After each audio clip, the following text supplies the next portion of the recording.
बहुत शुक्रिया जनाब वहाब सूरी साहब, आपने बहुत खूबसूरत अंदाज में और आम फहम अंदाज में जो है हमें समझाने की कोशिश की। तो अब इसके बाद सामीन का वक्त है कि सामीन जहन में जो सवालात हैं उनको हम लेंगे। तो सबसे पहले मैं कामरान चावला साहब से मुंतज़िर हूँ कि वो ये ज़रा ले लो बेटा, ये सामने।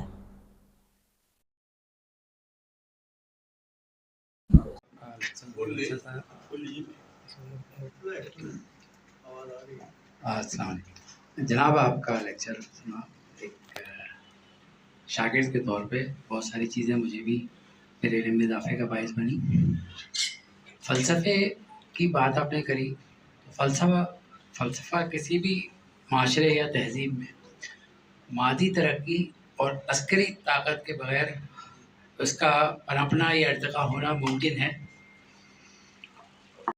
देखिए, मसला ये है कि फिलॉसफी जो है वो एक सिस्टम, एक ऑर्गेनाइज्ड मैकेनिज्म है सोचने का, सही है। और जो बहुत सारे लोग हमारे यहाँ आमतौर पर पाकिस्तान में समझते हैं कि फ़लसफ़ी का मतलब ये होता है कि एक ऐसी बात करना जो किसी की समझ में ना आए, और यानी कि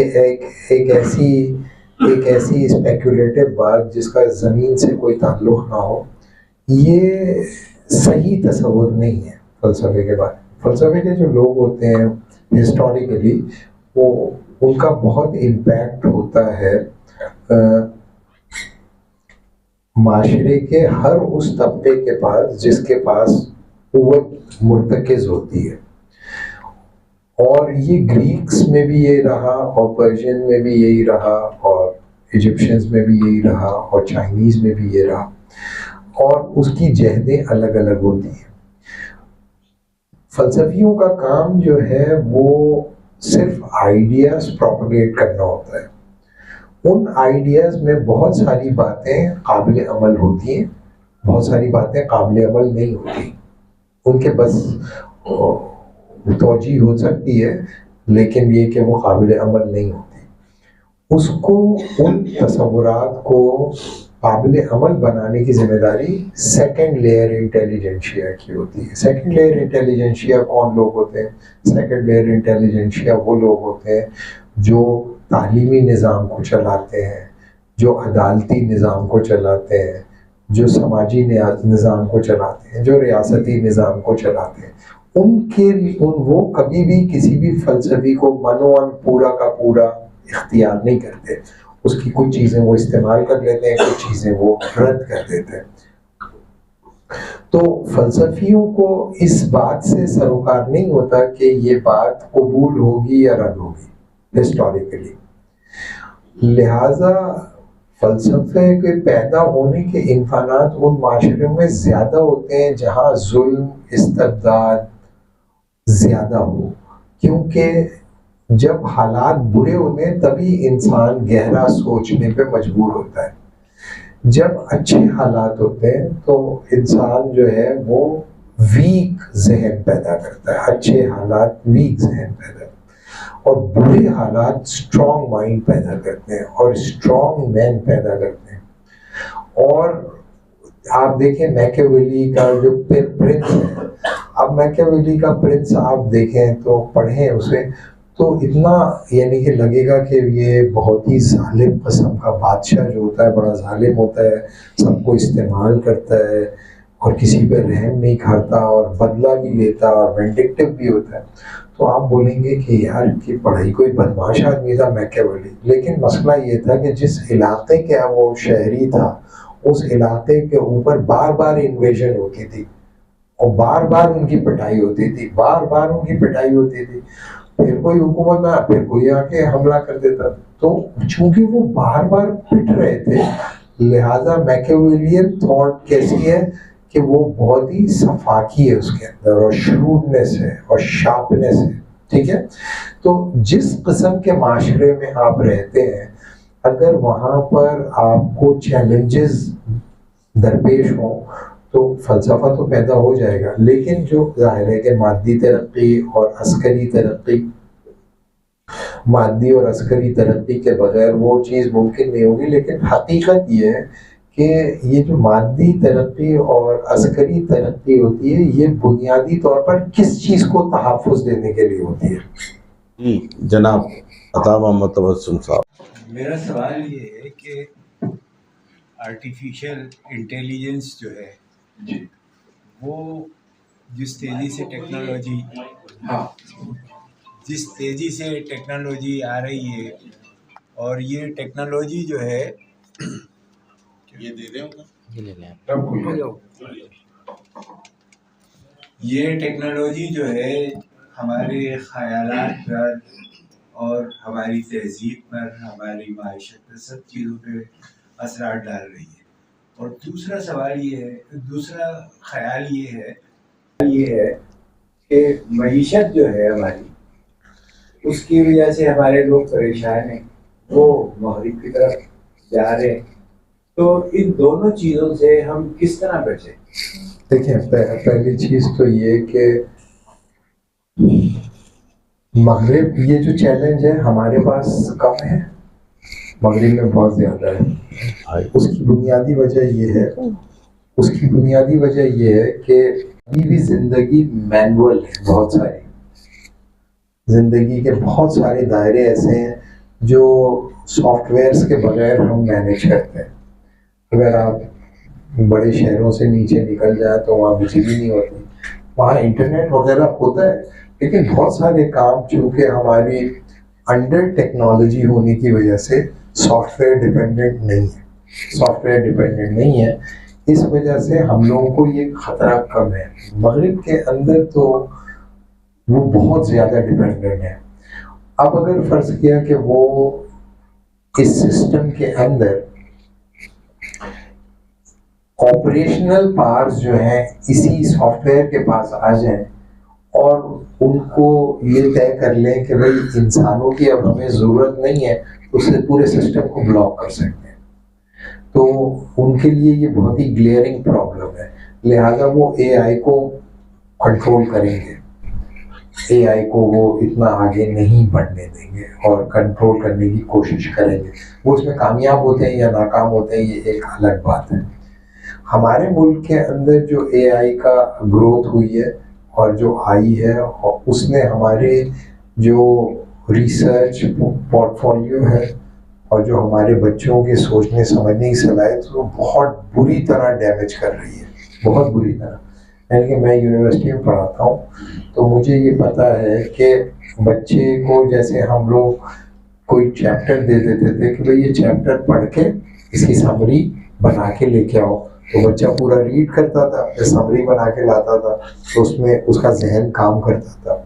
अभी वो सॉफ्टवेयर में डालता है, सॉफ्टवेयर समरी बनाता है, समरी को वो बुलेट पॉइंट्स में बनाता है, बुलेट पॉइंट्स को फिर वो कनेक्ट कर देते हैं। यानी कि मेरे पास स्टूडेंट्स ने ये काम किया है कि वो मेरे बारे में पूछ लेते हैं एआई से कि वहाब सूरी के किस तरह की चीज़ें, मतलब ये किस तरह सोचता है, तो मेरे सारी रिसर्च उसके अंदर है, तो वो निकाल के बता देते हैं। मैं पेपर पढ़ रहा हूँ, मुझे लग रहा है मैंने ही लिखा है ये पेपर।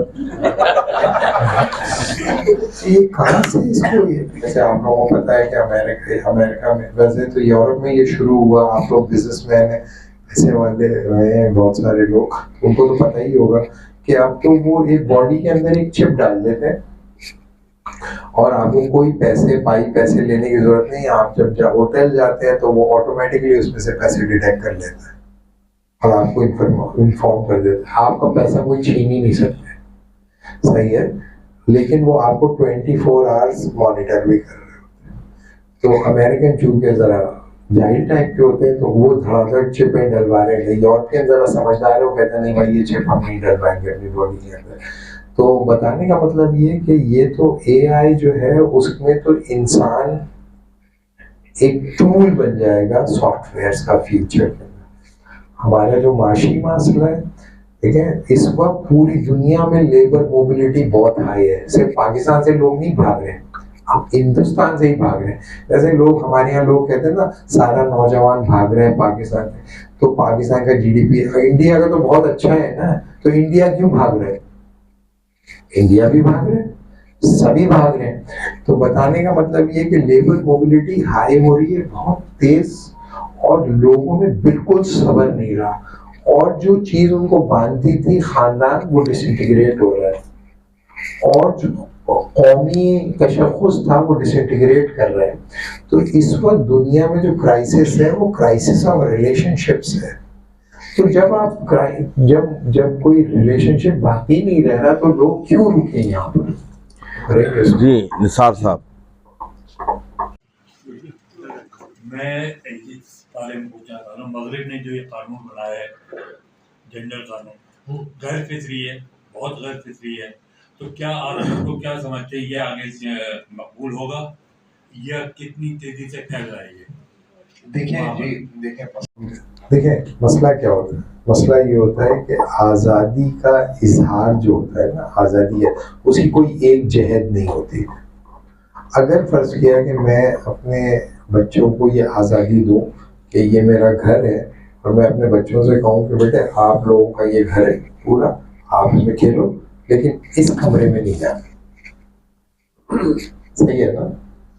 तो बच्चों के लिए ये पूरा घर से ज्यादा तवज्जो ये कमरे के ऊपर है। यहाँ क्यों नहीं जाए? वो सब छोड़कर पहले वहां घुसेंगे। इसका मतलब क्या हुआ कि आज़ादी बुनियादी तौर पर डिफाइन कैसे होती है? आज़ादी बुनियादी तौर पर डिफाइन होती है रुकावट से। आज़ादी, freedom is the absence of limitation, but you can not define your freedom without obstacles. तो जब एक इंसान कहता है अपनी मर्जी की जिंदगी जीऊंगा, तो वो कहते हैं ये क्या जिंदगी है कि एक ही पैटर्न है, आदमी बड़ा हो, फिर नौकरी करे, फिर शादी करे, फिर उसके बच्चे हों, फिर वो बड़े हों, और फिर बच्चा जिस किस्म का बच्चा पैदा हो जाए उस किस्म के बच्चे को मैं भुगतूं। ये क्या चक्कर है? नहीं, तो मैं उसमें कोई नयापन नहीं पैदा कर सकता। तो ये असल मसला ये नहीं है कि आप जेंडर के इशू पर, अगर आपने जेंडर के इशू को किसी तरह रोक लिया तो वो किसी नई शक्ल में आएगा, फिर किसी और शक्ल में। मिसाल के तौर पे एक शक्ल ये भी है कि आप लोगों को पता होगा बेबी शॉक हो रही है। बेबी शॉक का मतलब समझते हैं आप लोग? अपनी मर्जी का बच्चा पैदा कराना, कि भाई हमें इस रंग का बच्चा चाहिए, इस किस्म के बाल चाहिए, आंखों का ये टेक्सचर चाहिए, वगैरह वगैरह। तो जैसे जैसे वक्त गुजरेगा वैसे वैसे ये जेनेटिक्स इंजीनियरिंग बहुत तेजी से काम कर रही है, और उसके नतीजे में आप अभी आधा आदमी और आधा औरत देख रहे हैं। कोई बईद नहीं है कि आप आधा कुत्ता और आधा इंसान देखें, कोई बईद नहीं है। हमें नहीं पता, वी डोंट नो कि कितने हीडियस और कितने मैलिग्नेंट माइंड जो है वो रिसर्च कर रहे हैं। और ये कोई ऐसी बात नहीं है कि ये अभी की बात है। 1940s में सेकेंड वर्ल्ड वॉर के दौरान जर्मन्स ने और जापानीज ने तजर्बे किए थे, और वो मैनुअल मौजूद है। यानी कि दो ट्विंस बच्चों को लेके आए, एक ट्विंस बच्चे को काट के दूसरे ट्विंस बच्चे के साथ जोड़ दिया, दूसरे ट्विंस बच्चे को काट के दूसरे के साथ जोड़ दिया, ये देखने के लिए कि क्या ट्विंस बच्चे दूसरे के जिस्म के साथ फंक्शनल कर सकते हैं। उन्होंने किए तजर्बे। तो इस तरह हजारों किस्म के तजर्बात होते रहेंगे। वर्ल्ड गे ऑर्गेनाइजेशन जो है उसका प्रेसिडेंट पाकिस्तानी है, सही है। तो इसका मतलब ये है कि आपके जो लोग हैं पाकिस्तान से बाहर रह रहे हैं, और जब उनको वो कहते हैं कि भाई आप डिपोर्ट कर देंगे, तो उसका हल उन्होंने क्या निकाला हुआ है कि वो ये मशहूर कर देते हैं कि हम गे हैं, हम पाकिस्तान जाएंगे तो हमें मार देंगे, हमें असाइलम दे दो। तो अक़दार की शिकस्त की वजह से ये हो रहा है। और ये जो जेंडर बिल वगैरह लोगों ने बनाए हैं, भाइयों ने, ये बुनियादी तौर पर ये एक अपॉलोजेटिक एटीट्यूड है। अपॉलोजेटिक एटीट्यूड है, इसकी वजह ये है कि कॉम्प्रोमाइज लोग जो है पावर सेंटर्स के अंदर बैठे हुए हैं, कॉम्प्रोमाइज लोग हैं। तो अगर हम अच्छे लोग, समझदार लोग और केपेबल लोग जब पावर सेंटर्स में पहुंच जाएंगे तो मसला हल हो जाएगा। हमारी कौम इतनी यानी कि हल्की नहीं है कि ये जेंडर बिल से वो उनकी जेंडर ट्रांसफॉर्मेशन हो जाए। लेकिन आप इससे ज़्यादा हैरत अंगेज बिल्स देखेंगे। जैसे अमेरिका में जब ये बिल पास हुआ कि शादी जो है दो इंसानों के दरमियान होगी, वो औरत भी हो सकती है, औरत हो सकती है, तो फ्रांस ने कहा कि शादी किसी भी दो बीइंग्स के बीच में हो सकती है। तो अभी जो है वहां पर डॉल्स के साथ लोगों ने शादी की। सही है, एक भाई है जो उसमें 7 डॉलों से शादी की है, 7 डॉल्स से। एक भाई के पास एक ही डॉल है, उसको लेकर घूमते रहता है। तो उन्होंने कहा भाई ये तुमने इससे क्यों शादी की, औरत से क्यों नहीं शादी? बोलने के ये मुझे जो है ना तंग नहीं करती, मेरी आज़ादी की राह में रुकावट नहीं है। जब मैं कहता हूँ आज खाने पे चलना है, खाने पे जाती है, फिशिंग पे जाना है, फिशिंग पे जाती है, सोने का टाइम है, सो जाती है, जो मैं कह रहा हूँ वो कर रही है। तो कोई वईद नहीं, बल्कि एक पूरी इसके लिए साइंस है जो इस भाई शादी की क्या जरूरत है?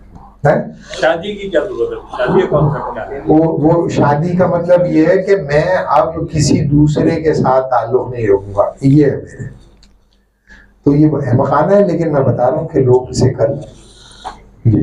टाइम की वक्त की कमी होती है, तो बहरहाल अभी 2-3 सवालात हैं हमारे पास। अच्छा, तो सवाल करने वालों से भी मैं कहूँगा कि मुख्तसर करें, और आपसे भी करूँगा कि जवाब मुख्तसर दें। जी हफीज़ साहब। आवाज़ आ रही?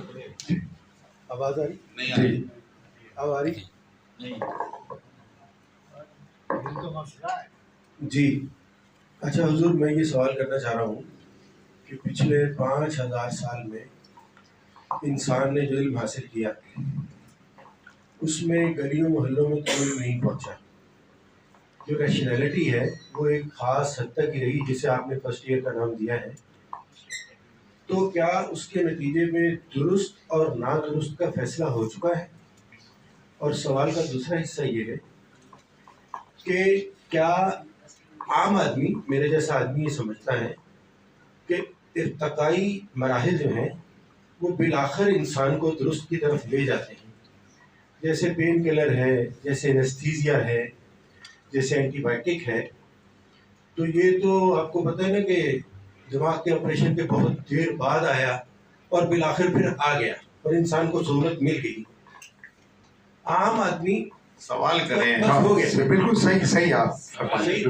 सवाल ये है कि आम आदमी इसी को तहजीब समझ रहा है, और जो तहजीब की तारीफ आज हमने सुनी, जिसमें 3 चीजें आपने बताई, एक जनाजा, एक शादी और तीसरी चीज को थी, तो वो तो वाशर्ती जबर के नतीजे में भी मुमकिन है। तो क्या उसको भी तहजीब कहा जा सकता है जो जबर के नतीजे में? शुक्रिया। शेख अब्दुल हफीज साहब पंजाब से तशरीफ लाए हैं। हफीज भाई ने जो बात की, देखें वो जो मैंने वीको की बात की थी ना कि 3 इंडिकेटर्स हैं, वो मैंने एग्जाम्पल के तौर पे बताया कि भाई किसी सिविलाइजेशन के अंदर को जांचने के में यकसानियत के तौर पे होता है। यही 3 चीज़ें नहीं होती, इसके अलावा भी होती हैं। लेकिन मैंने कहा कि जो चीज़ें दुनिया की हर तहजीब में यकसा तौर पे मौजूद रहीं, उनको मैंने मेंशन किया। आपका जो बुनियादी सवाल है वो ये कि जो रैशनैलिटी होती है वो बहस और मुबाहिसे की बुनियाद पर इस्टेब्लिश होती है, और वो फर्स्ट लेयर इंटेलिजेंशिया के बीच में होती है। तो क्या उसमें जो है वो कंसेंसस हो गया या नहीं हो गया? तो देखें, दुनिया में जब भी कोई सिविलाइजेशन ताकतवर हो जाती है वो कहती है कि हमने अपने आफाकी सवाल के तमाम जवाब दे दिए, अब आम लोग सेकंड लेयर और थर्ड लेयर इंटेलिजेंशिया उसको फॉलो करें। ठीक है, लेकिन जब दूसरी तहजीब खड़ी होती है उसके मुकाबले पे, तो वो एतराज़ उठाती है कि आपने जो जवाब दिए ना भाई वो सही नहीं है, वो गलत है। उसको हम नहीं मानते और आप उसको रिजेक्ट करें, और फिर वो अपना जवाब देती है, और फिर जब वो गालिब आ जाती है तो वो कहती है हमने इसका मसला हल कर दिया है। ये मुखासिमाना ताल्लुक तहजीबों के दरमियान चलता चला आया है ना। जैसे आपने देखा कि रोमन सिविलाइजेशन को क्रिश्चियन सिविलाइजेशन ने डिफीट किया, और क्रिश्चियन सिविलाइजेशन ने अपने आफाकी उसूल बताए। जब ईसाइयत ख़त्म हुई तो उसके नतीजे में इनलाइटनमेंट सिविलाइजेशन खड़ी हो गई या वेस्टर्न सिविलाइजेशन खड़ी हो गई, और उसने कहा कि भाई ये ईसाइयत ने जो मजहब की बात की है ना, ये कुछ नहीं है, मजहब पर्सनल चीज़ है, इसकी बुनियाद पे आफाकी मसाइल हल नहीं होते। खुदा को now the God is dead, we have killed the God. तो अब जो है हम इंसान की बुनियाद पे, ह्यूमनिज्म की बुनियाद पे मसला है। इस वक्त जो दुनिया में तहजीब गालिब है वो ह्यूमनिस्ट सिविलाइजेशन है, और वो कहती है मजहब आपका पर्सनल है, आप करना चाहो करो, करना चाहो नहीं करो। तीसरी बात ये कि आज जो सिविलाइजेशन दुनिया में मौजूद है, उस सिविलाइजेशन का ये दावा है, शुरू में ये दावा था कि हमने तमाम सवालात के जवाब दे दिए हैं, लेकिन अब उसी सिविलाइजेशन के जो बड़े थिंकर्स हैं वो कह रहे हैं वो जवाबात गलत थे। ये उनकी अच्छाई है, ये उनकी ऑनेस्टी है, और उनकी एकेडमिक रिस्पॉन्सिबिलिटी है कि उन्होंने रुजू कर लिया। लेकिन वो वैक्यूम जो पैदा हुआ है उसको क्या फिल करने की हमारी तहजीब में या मुसलमानों की तहजीब में जगह है या नहीं है, इसका काम हमारी आने वाली नस्लें करेंगी कि उसको फिल कर। आखिरी बात जो आप कह रहे हैं कि मसाइल का हल हो जाता है, जैसे पेन किलर आ गया, जैसे एंटीबायोटिक्स आ गया, तो बुनियादी तौर पर ये भी एक बड़ी डिबेट है मेडिकल साइंस के अंदर कि क्या मेडिकल साइंस के अंदर हम बीमारियों को ख़त्म करने की कोशिश कर रहे हैं या हम इंसान को सुपर ह्यूमन बनाने की कोशिश कर रहे हैं।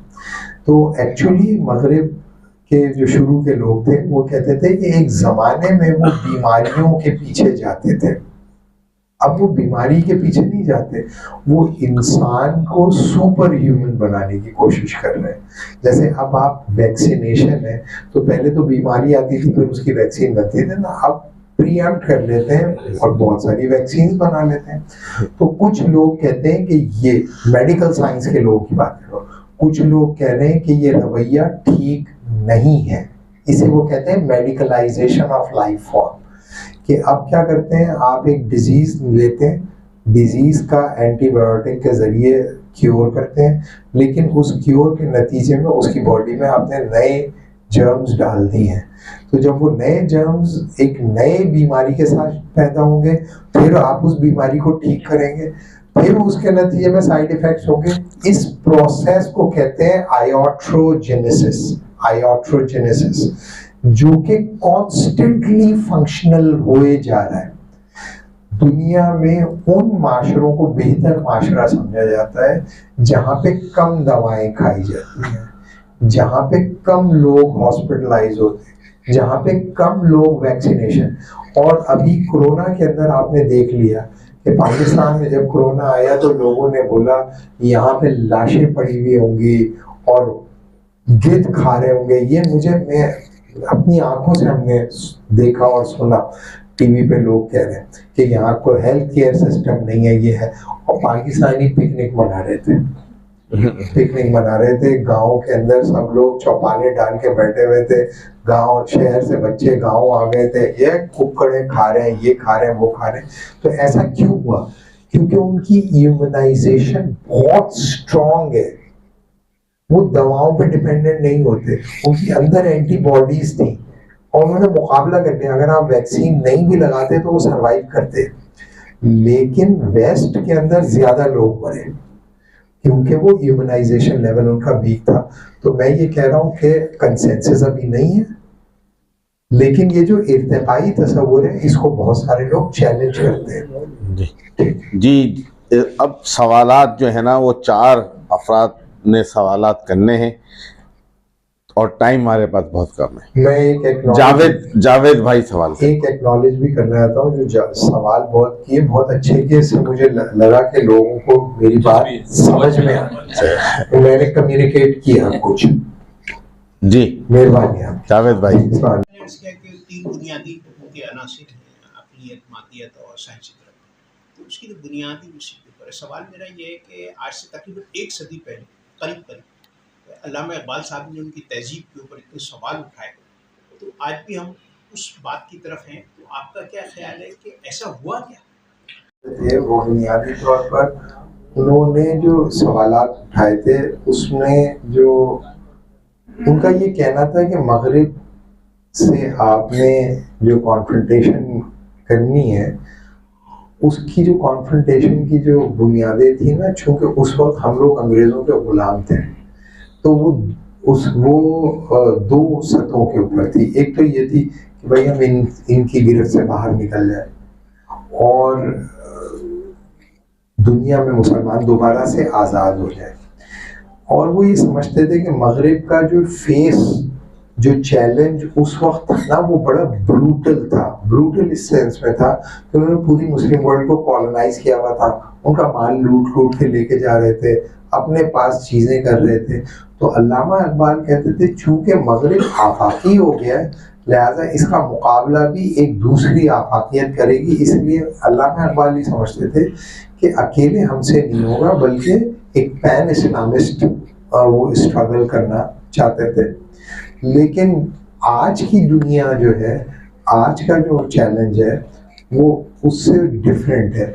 कि आज का चैलेंज इसलिए डिफरेंट है कि उस ज़माने में मगरिब क्या कर रहा था, हम लोगों के हिंदुस्तान के जो लोग हैं उनका माल लूट के लेके जा रहा था। और आपको तो पता ही होगा कि पहली जंग अजीम में भी सारा माल यहाँ से लेके चले गए, बंगाल से लेके चले गए, दिल्ली से लेके चले गए, यहाँ को लोगों को नंगा भूखा कर दिया। अल्लामा इक़बाल का वो जो तस्वुर था वो ये था कि भाई ये लोग तो बड़े ब्रूटल हैं और ये इनकी सिविलाइजेशनल चैलेंज करना हमारे लिए ज़रूरी है। आज जो हमारी जनरेशन है ना, वो मगरिब को उस तरह नहीं देखती। वो कहती है कि बड़े अच्छे नेक शरीफ लोग थे, हमने कहा कि हम आपके खिलाफ वोट डाल रहे हैं, तो उन्होंने कहा अच्छा हमारे खिलाफ वोट डाल रहे हो, अच्छा फिर हम चले जाएं। हाँ आप चले जाओ, मुँह काला करो यहाँ पर हम लोगों को अंग्रेज़ों ने आज़ादी भी दे दी, फिर हमें इंस्टीट्यूशन भी बना के दे दिए, फिर हमारे सारे लोगों को विलायत में आला तालीम भी दी, और फिर हम लोगों को जो है वर्ल्ड बैंक भी बना के दिया, IMF भी बना के दिया, और जो है फुल ब्राइट स्कॉलरशिप्स भी दे रहा है और मज़े करा रहे हैं हम लोगों को। हम लोगों का चैलेंज अल्लामा इक़बाल के ज़माने के चैलेंज से ज़्यादा डेंजरस है। देखें, एक होता है कि एक इंसान आपको मार जब रहा होता है तो सब लोगों को नज़र आ रहा होता है यार ये तो मार रहा है, इसको ज़्यादती हो रही है, तो आपको ये पता चल जाता है कि आपको मार पड़ रही है। और दूसरा ये कि आपकी बॉडी के जो दुखते हुए हिस्से होते हैं वो आपके अंदर एक ख़ास किस्म की रेजिस्टेंस पैदा कर रहे होते हैं। इस वक्त का जो मगरिब का चैलेंज है वो कैमोफ्लाज्ड है, वो सरायत कर रहा है और वो आपको अपने जैसा कर रहा है। जैसे जर्मन में कहता है ना, इश बिन डू और डू बिस्ट इश, मैं तुम हूँ और तुम मैं हूँ। तो आप वो कहता है कि भाई आप तो हम जैसा ही होने की कोशिश कर रहे हो, तो हम आपकी मदद करते हैं, आप हो जाओ। तो हमारा जो अब मगरिब के साथ जो मामला है वो अल्लामा इक़बाल के जो ज़माने का चैलेंज है उससे ज़्यादा ग्लेयरिंग है, उससे ज़्यादा सख्त है। उसकी वजह ये है कि वो आपके साथ फ्रेंड के तौर पर आ गया, फ्रेंड बन गया आपका, और आपको मार भी रहा है और आपको खिला भी रहा है और आपके बच्चों को भी लेके जा रहा है। तो अल्लामा इक़बाल का जो ज़माना था उस ज़माने के मुकाबले में आज का ज़माना ज़्यादा चैलेंजिंग है। जी, मगरिब का जब हम बात करते हैं तो उससे मुराद हमारे जहनों में तो अमेरिका, यूरोप वगैरह आते हैं, आमतौर पर आवाम की बात करूँ। मगर आपकी गुफ्तगू से ये अंदाज़ा हो रहा है कि मगरिब एक सोच है, मगरिब की तहजीब एक सोच है, जो जापान में भी और चीन का भी आपने जिक्र किया। तो अब आम आदमी अगर वो तो किसी को चीज़ को देख कर फॉलो करता है, वो ख्याली चीज़ को फॉलो नहीं करता। तो अगर हम उसको कहेंगे इस्लामी तहजीब, तो हम उसको किस चीज को फॉलो, किसकी तरफ इशारा करेंगे कि इसको फॉलो करो? देखिए मसला यही है कि सलीम फौज साहब असल मसला यही है कि जैसे मैंने आपको बताया कि आपका क्या नाम है? अहमद चावला। अहमद जो है, फर्ज किया अहमद ये फैसला करे कि यार मैं अभी पाकिस्तान के हालात हो गए बड़े ख़राब, मैं चला जाता हूँ अमेरिका और मैं यहाँ सब अपनी चीज़ें बेच बाच के अमेरिका में जाके रहता हूँ। तो अमेरिका के किसी दूर दराज इलाके में अच्छा सा घर बना ले ये और रहे, नमाज भी पढ़े, रोज़ा भी रखे, अच्छी ज़िंदगी गुजारे, तो इसको कोई प्रॉब्लम नहीं होगा, इसको कोई मसला नहीं होगा। मसला ये है कि अगर ये भाई कहें कि सब के सब मिल के इस तरह का पैटर्न इख्तियार, सबके सब मिल के पैटर्न है, तो फिर उसके लिए आपको एक इज्तिमाई, सियासी, समाजी, माशी, माशरती जिद्दोजहद करनी पड़ेगी। उसके लिए आप उसूल कहाँ से बनाएंगे? अगर फर्ज गया कि आपने यही उसूल बनाए कि जैसे भाई ने बताया था कि भाई तरक्की और जो है अक़लियत और साइंस और इसको बुनियाद बना के हमें, तो फिर मगरिब आपसे बोलेगा भाई तो फिर तुम हम में तुम्हें फर्क क्या, लड़ क्यों रहे हो, क्यों कर रहे हो ये, क्यों नो किए जा रहे हो? अब नहीं हम तो इस तरह शादी करते हैं जी, पर्दा इस तरह होता है, ये होता है हलाल, ये होता है हराम। तो कहे भाई तुम साइंस की बुनियाद पे बताओ ना, इसकी बुनियाद पे। तो आप जो है जब अपने इस पैमाने को छोड़ देते हैं तो फिर आप उसी मगरिबी फिक्र के ही एक नई इंटरप्रिटेशन होते हैं। हम आपसे ये बता रहे हैं कि इस्लामी तहजीब के जो हुदूद और क़ुयूद हैं वो किसी फर्द के फ़लसफ़े से नहीं आ रहे, वो तो वर्ड ऑफ द गॉड है ना। जैसे ईसाई सिविलाइजेशन जो है अभी दुनिया में मौजूद है या नहीं? भाई यूरोप ईसाई है ना, ईसाई तो है, एवेंजेलिकल क्रिश्चियनिटी है ना अमेरिका के अंदर, लेकिन क्या वो फैसले ईसाइयत की बुनियाद पे करते हैं या नहीं? उसकी बुनियाद पे तो नहीं कर रहे। ईसाइयत में कहाँ लिखा है आदमी आदमी शादी कर ले? अमेरिकन कॉन्स्टिट्यूशन में लिखा हुआ है ना। तो इसी तरीके से ये मुमकिन है कि सारी दुनिया में लोग मुसलमान हो और फिक्र मगरिब के गालिब हो और तहजीब मगरिब के गालिब हो। हम उस तरह के बेवकूफ़ लोग हैं जो कहते हैं कि हम उस फिक्र को चैलेंज कर रहे हैं, जैसे अल्लामा इकबाल ने अपने ज़माने में चैलेंज किया, भी कर रहे हैं और लोग भी कर रहे हैं। तो लोगों को दिखाने के लिए वर्ड ऑफ द गॉड ही है। जी सलीम भाई। डॉक्टर साहब आपने बड़ी उम्दा की और बहुत कुछ हमें सिखा दिया, लेकिन जो मरकजी नुक्ता है कि क्या मगरबी तहजीब ज़वाल का शिकार है, इस पर आपने कोई बयान नहीं दिया। और दूसरा ये है कि क्या मशरक़ी तहजीब के तनज़्ज़ुल में भी मगरबी तहजीब का कोई किरदार है? जी ये सलमान साहब को दे रहे हैं, आखिरी सवाल ये करेंगे, आप जवाब दीजिए। मशरक़ी तहजीब जो है वो, मैं तो मशरक़ी तहजीब जैसे अब मुस्तशरिक़ीन ने जो तसव्वुर लिया कि भाई मगरिब वेस्ट एंड द रेस्ट, वो ये कहते थे कि एक तरफ वेस्ट है एक तरफ रेस्ट है, वेस्ट एंड द रेस्ट। तो वो हमें तो इसका कायल नहीं हूँ, मैं ये सारे मशरिक़ के का अलमबरदार तो नहीं है, हम तो उसका ठेका नहीं उठा। और मगरिब के अंदर भी जो मुसलमान है वो इस्लामी तहजीब का हिस्सा है जियोग्राफिकली। लेकिन बुनियादी तौर पर हमारा एतराज़ ये है कि सोच, हमने बिल्कुल क्लियरली ये कहा कि मगरिब अपनी तहजीबी आफाकियत से रुजू कर रहा है, हमने नहीं कहा, खुद वो कह रहे हैं।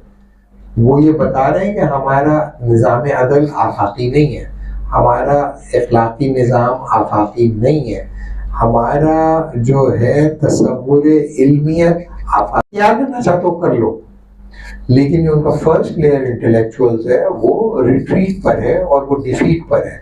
उसकी बुनियाद पर हम ये कह रहे हैं कि भाई आप, जो मैंने एग्जाम्पल दी थी मैडम को और आपको भी बताया कि भाई कोई आपसे कहेगा कि मैं आपका पार्ट बनना चाहता हूँ, तो वो किसका? पाकिस्तानी बनना चाहता हूँ, कराची हाइट बनना चाहता हूँ। या मुसलमान बनना चाहता हूँ। तो जब आप कहते हैं जी मुसलमान बनना चाहते हो, तो आप उसकी नाम ये देखोगे कि वो यूरोपियन है या अफ्रीकन है या अमीर है या गरीब है। तो ये तमाम चीज़ें जो पाकिस्तानियों के दरमियान डिफरेंसेस की बुनियाद बनती है, आप उनको इग्नोर करके एक नई सतह पे जाके उससे जुड़ते हो कि ये मुसलमान होने जा रहा है। और जब वो कहता है मुसलमान होने जा रहा हूँ, तो आप कहते हो जाओ। तो इसका मतलब है आप अभी तक इस्लाम की आफाकियत के कायल हो। बिल्कुल इस तरह मगरिब अपनी आफाकियत का कायल नहीं है, नहीं है वो नहीं है। वो हैरान रह जाएगा, अबे भाई क्यों कर रहे हो ये, तुम पाकिस्तानी रहो ना, तुम ये क्यों कर रहे हो। तो उसका कल्चरल वैल्यू है और तुम अपनी सच्चाइयाँ बनाओ। हाँ, लेकिन हमारी आज़ादी की राह में रुकावट नहीं डालो, हमारी टेक्नोलॉजिकल डेवलपमेंट की राह में रुकावट नहीं डालो, हमारी कैपिटलिस्ट ग्लोबलाइजेशन की राह में रुकावट नहीं। अगर उसमें डाली फिर हम आपको छोड़ेंगे नहीं। गुफ्तगू में आपने क्रिटिक तो की वेस्ट पे, और उसके चैलेंज के तौर पर, मतलब हम लोगों को चैलेंज करना चाहिए, लेकिन उसका रास्ता क्या होगा, किस तरह से, क्या हमें हमारी अप्रोच डायलेक्टिकल होनी चाहिए, क्योंकि वेस्ट में हर चीज़ तो खराब नहीं, उनकी एपिस्टीम जो है, तसव्वुर इल्म, वो एक बहुत स्ट्रॉन्ग, जिसपे उन्होंने माली तरक्की भी की है, और इसके अलावा ऑन्टोलॉजिकली भी जिसे कहना चाहिए कि वो। तो what is your thought, what is your suggestion कि हमारा जो है वो तरीक़ेकार क्या होना चाहिए? देखिए पहली बात याद रखेंगे, जब तहजीबों के दरमियान टकराव होता है तो कभी भी ऐसा नहीं होता कि वो टकराव की जहद यकरुखी हो, वो हमेशा मल्टी डायमेंशनल होती है। मल्टी डायमेंशनल का मतलब ये होता है कि कुछ चीज़ें लोग कबूल कर रहे होते हैं, कुछ चीज़ें लोग रद्द कर रहे होते हैं, कुछ लोग जो है वो हमले कर रहे होते हैं, और कुछ लोग जो होते हैं वो जख्मों पे मरहम रख रहे होते हैं। तो जो तहजीबी जंग होती है वो यकजहती नहीं होती।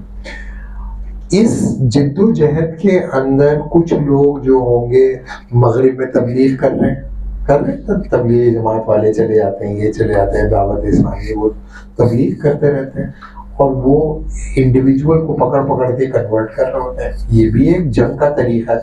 सेलेरी बर्नार्ड ने एक किताब लिखी, आपने पता है, लैंड कोऑपरेशन ने फाइनेंस किया उसको, तो वो कहती थी कि भाई ये मुसलमान जो हैं बड़े ख़तरनाक लोग हैं, और ये कि मगरिब के लिए ये कभी मगरिब को कबूल नहीं करेंगे, और ये हमेशा अनऑल्टर्ड स्टेट ऑफ कॉन्शियसनेस में रहते हैं, यानी कि ये हमेशा होश में रहते हैं। यानी कि दुनिया में बहुत सारी कौमें जब वो खुश होती हैं ना तो वो नशे में चली जाती हैं, और दुख में होती हैं तो भी नशे में चले जाते हैं। मुसलमान वाहिद में नशे में नहीं जाते, ना खुशी में ना गुस्से में। अब बहुत सारे, पाकिस्तान की बात नहीं कर रहे, मुसलमानों की बात कर रहे हैं। पाकिस्तान में बहुत सारे लोग, वो अल्लाह और रसूल ने मना किया लेकिन वो कर रहे हैं तो करें। लेकिन वो ये कहती है कि ये जो मुसलमानों को, ख़ास तौर पे जो तबलीगियों को आप ला के अमेरिका पे बिठा रहे हो और यूरोप में, ये ट्रूजन हॉर्स हैं। ये जिस तरह ट्रॉय के अंदर आके आपके इलाकों में बैठ गए और अंदर से आपको हमला करेंगे, और जो ये हमला करेंगे आप बच नहीं पाओगे। तो इसका मतलब ये हुआ कि जहदें हजार तरह की हैं। सवाल ये होता है उस जिद्दोजहद, इज्तिमाई जिद्दोजहद के अमल में एक माँ क्या कर रही है। एक माँ अपने बच्चों से बता रही है कि बेटे ये होता है ख़ानदान, ये होती है फैमिली, ये होते हैं हुदूद, ये होती है क़ुयूद। और उसके पास इसकी क्या दलील है? उसके पास दलील ये है कि उसने मज़हब की बुनियाद पे ये सीखा है, और उसकी माँ ने उसको सिखाया है, उसके उसकी माँ ने सिखाया। तो रिवायती सतह पर भी रेजिस्ट करते हैं। वो आलिम नहीं होते लेकिन वो रेजिस्ट करते हैं। अमेरिका के अंदर बैठे हुए रेजिस्ट कर रहे होते हैं।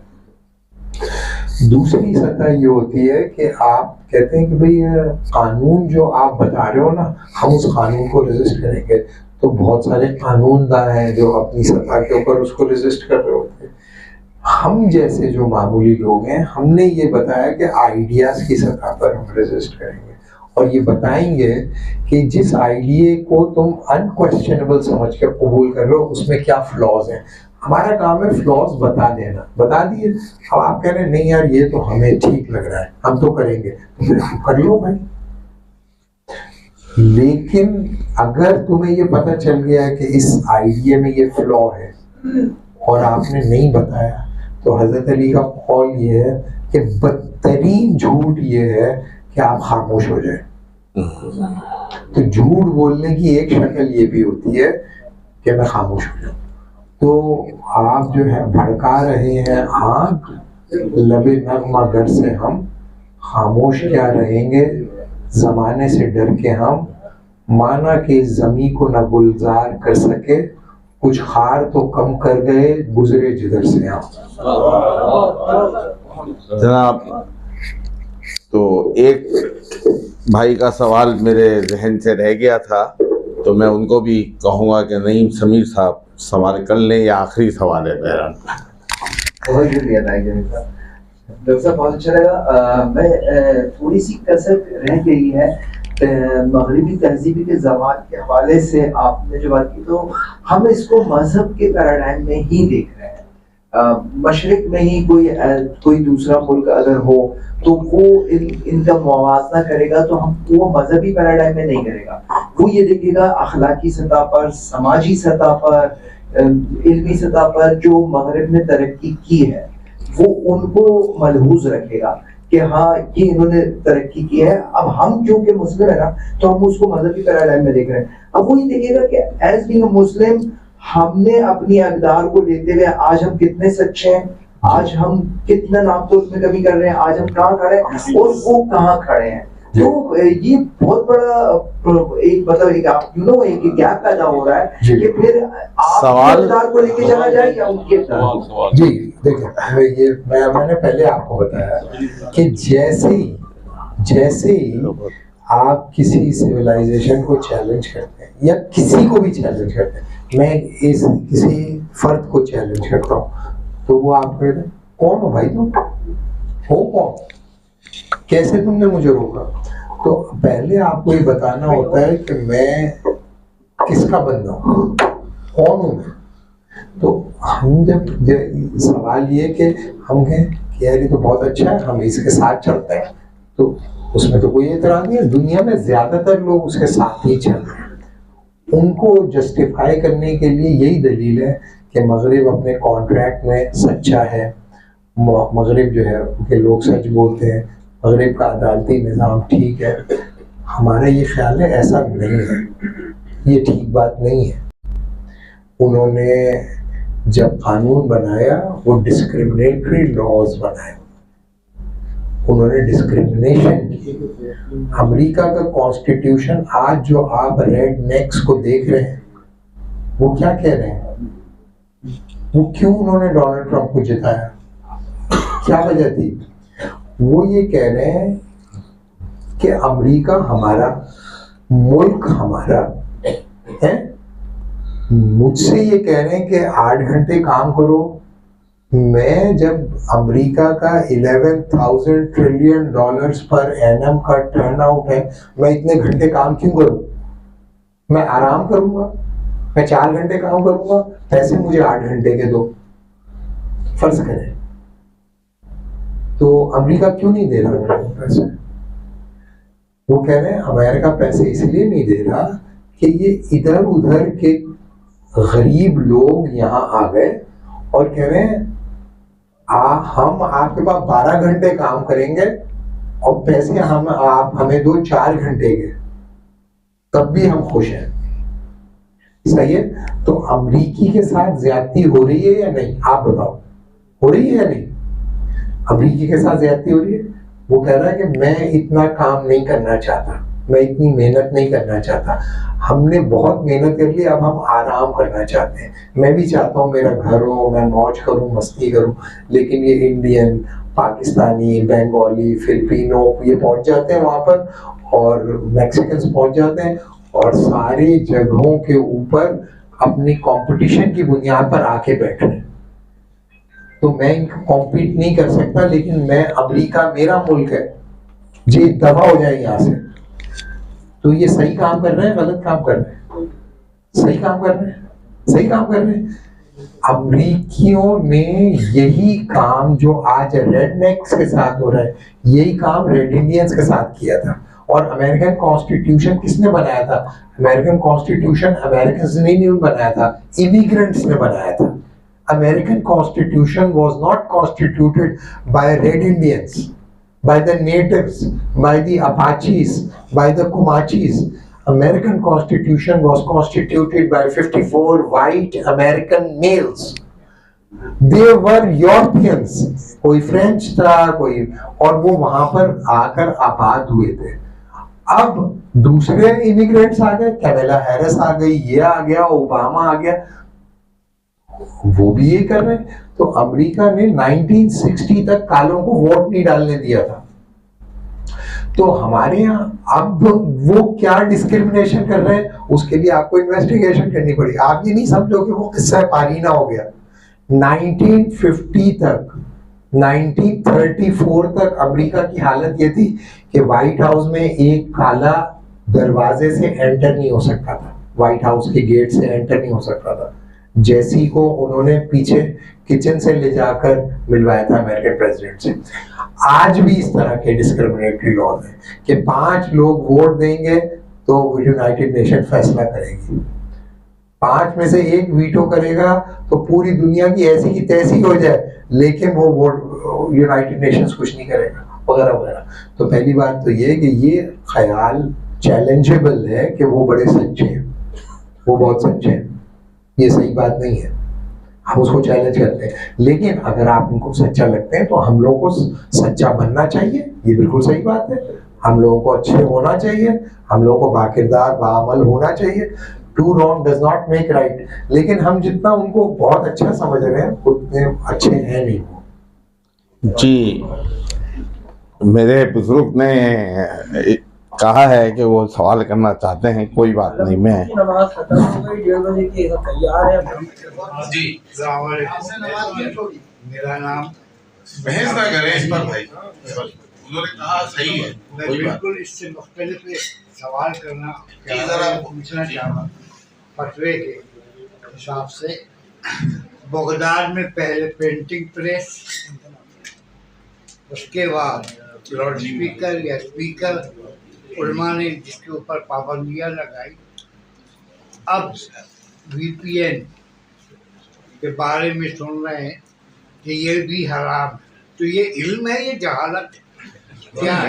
आप ही जी, आप ही ऐसे सवाल तो आप लोग कर रहे हो। अच्छा, इसके बाद मुख्तसर से वक्त में हम जो नए दोस्त आते हैं उनका एक तारुफ जो है ना वो लेते हैं। तो आज जो पहली दफ़ा शरीक हुए हैं बज़्म मुकालमा में, उसमें हमारी बहन सीमा सारिया, हुम्मा सारिया हैं, और आप जो हैं वो एक बहुत अच्छी शायरा हैं। मैं आपको खुशामदीद कहता हूँ। इसके अलावा शेख अब्दुल हफीज साहब पुणे में बैठे हुए हैं ना, वो भी मेरे दोस्त है, अली हसनी, वो पुणे में। शेख अब्दुल हफीज साहब ये भी हमारी इसमें पहली दफ़ा हैं। बेसिकली ये फैसलाबाद से हैं और अब कराची शिफ्ट हो गए हैं अपनी जॉब के सिलसिले में। आपको भी खुशामदीद कहता हूँ। आपका इसमें गिरामी मुझे नहीं पता जी। मीर इकबाल शम्स, आप हफीज भाई के साथ आए हैं। चलिए, आइंदा भी आते रहें अगर आप कराची में ही हैं। यहाँ पर अली साहब, अली हसनी वो पीछे, अली हसनैन साहब, वो अली हसनी साहब, आप भी पहली दफा आए और बाप भाई के साथ, आपको भी हम खुशामदीद कहते हैं। इसके अलावा कोई और दोस्त जो पहली दफा आया हो? बस आज 3 साथी पहली दफा आए। अब हमारा आखिर में हम शील्ड जो है वो बज़्म मुकालमा की तरफ से पेश करते हैं जनाब अब्दुल वहाब सूरी साहब को। तो मैं मुल्तमिल हूँ जनाब निसार अहमद परचम वाला साहब से और जनाब डॉक्टर सलमान सरवर साहब से कि वो बज़्म मुकालमा की तरफ से शील्ड जो हैं डॉक्टर साहब को पेश करें। आइए बड़े